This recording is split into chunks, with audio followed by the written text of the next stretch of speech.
aforementioned Whirling Blade, which he is using in the battle. And Granuaile takes the Whirling Blade and kills that motherfucker. But make sure he knows who did it, because that's what you do, right? So Loki now dead, as well as Hel. All the Draugr go, fuck this shit, and start running towards human settlements, and the Aesir and Norse gods and Valkyries and all that, they start chasing after them to make sure that they can't really do anything too terribly bad. And meanwhile, Odin and Freya, and believe it or not, Thor surrounds the area where Atticus is now standing dumbstruck and a little ashamed because he knows why Granuaile's pissed. So Freya comes forward and says, "You've got crimes to answer for." And he goes, "What are you talking about? I just answered for them. I did my time. I gave back Odin's spear. I helped kill Fenris. I helped kill Jormungandr. I fought in Ragnarok. Loki has been killed. What the hell?" Freya says, "No, you didn't make reparations for what you did to me." Now, if you will recall from Hammered, when Atticus raided Asgard, which resulted in the death of Thor, we'll get to that, okay? When Atticus raided Asgard, he recruited the Frost Giants to help him. And as part of that recruitment process, he promised them that they could have Freya. And so they took Freya off to do whatever. I don't even want to think about it. She eventually escaped, but he never made reparations to her. So the two of them, he tries to defend himself a little bit and tries to show remorse, but eventually it's very obvious to him and everybody around them that "I'm sorry" just isn't going to cut it. So the two of them start fighting, and it culminates in Freya cutting off his right arm.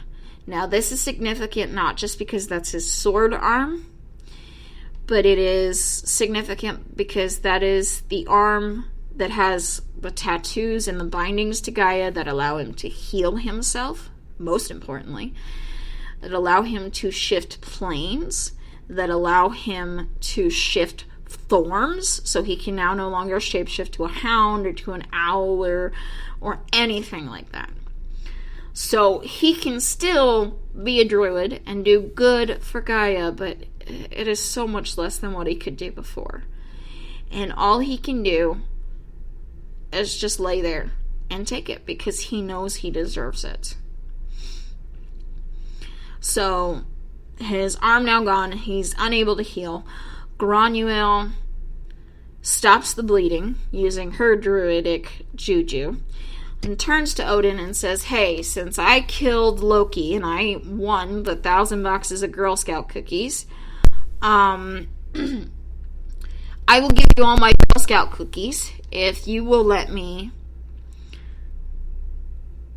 if you will take Atticus wherever he wants to go, and then you will let me know so that I can take his dogs and his identification and his clothes to that location."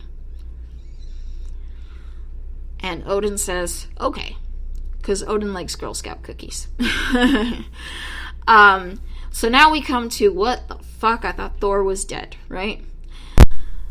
Turns out that yes, Thor was killed, but because people on Earth still worship him, but the people on Earth who worship him envision him now less as a sort of pretty boy asshat that goes around doing whatever the fuck he wants.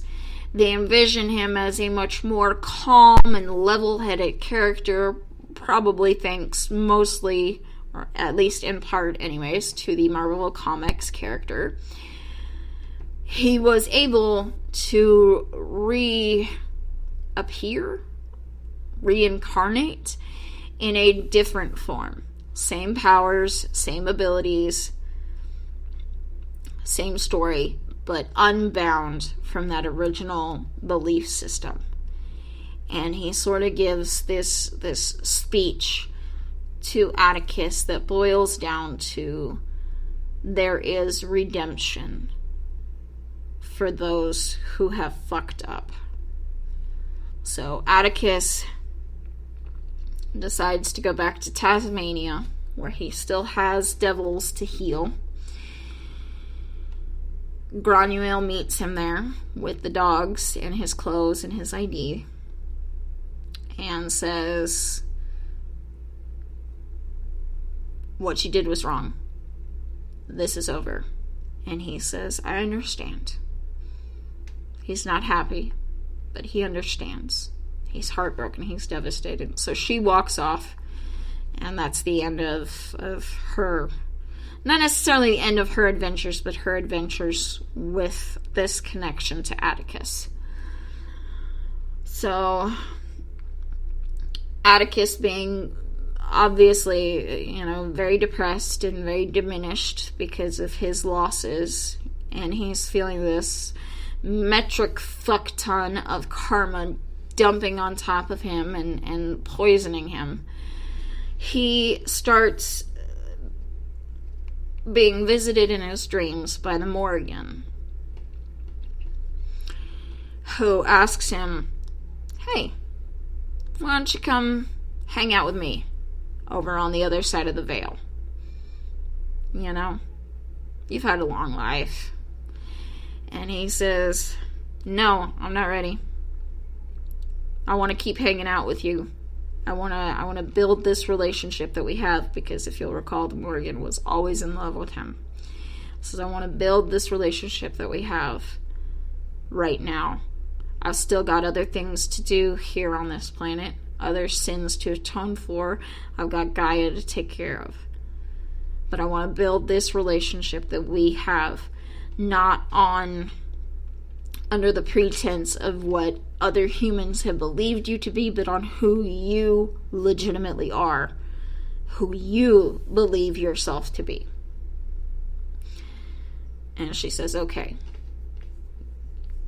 Now, there's another story in Besieged that Atticus relays, where he got into shenanigans in Egypt and stole some stuff on behalf of the Irish god Ogma. And in return for this heist, Ogma offered favors to be named later. Man, I'm like slurring all over the place, aren't I? Favors to be named later. He never cashed those favors in. So at the end of Scourged, he remembers, hey, I've got these favors from Ogma. And he also remembers that there was once a healer amongst the Tuatha Dé Danann who knew how to regrow a human arm. So he goes to Ogma and says, hey, can you go track down this guy over across the Vale with the help of the Morrigan and ask him how to do this and then do it? And Ogma goes, fine. Meanwhile, he's asked the Morrigan to help to do whatever Ogma asks her. And she agrees. But Ogma says, fine, I'll find out how to do it. I'll regrow your arm, but I will not redo your tattoos. And Atticus says, understood. Fine, I got it. I'll figure that part out myself, I promise. So off Ogma goes. After this, Atticus realizes that there's hope, that he doesn't have to keep doing what he's always done. He's no longer running from Angus Oak. He's not running from the Norse. He's not running from the Olympians. He's settled all his scores as reasonably well as he can. And now he has hope to start a new life, much like Thor. And in that moment, he decides that he's going to be the person he was always supposed to be, and not the person he's been pretending to be for 2,000 years. and drops his American accent and starts speaking back in an Irish accent, which, I mean, huge. This is why I love Luke Daniels. I mean, literally, mid-sentence goes from American accent to Irish accent. And, I mean, one could attribute that to really good audio editing, but I am going to attribute that to really good audiobook narrating, so well done, Luke. But in that moment, he decides, I'm just going to go back to being Shehan O'Sullivan. I can't really do an Irish accent. So, it ends on a hopeful note. And there you are. There's all the novels. For the rest of this series of shows, we'll be getting into, I say we as though it's just more than me, but I'll be getting more into some of the intricate details of druidic magic and weaponry and stuff like that that really weren't important to the story itself. I'll get into some character analyses. I've got a whole list of shit that I want to talk about. I just gotta kind of put it in the right order. So, okay.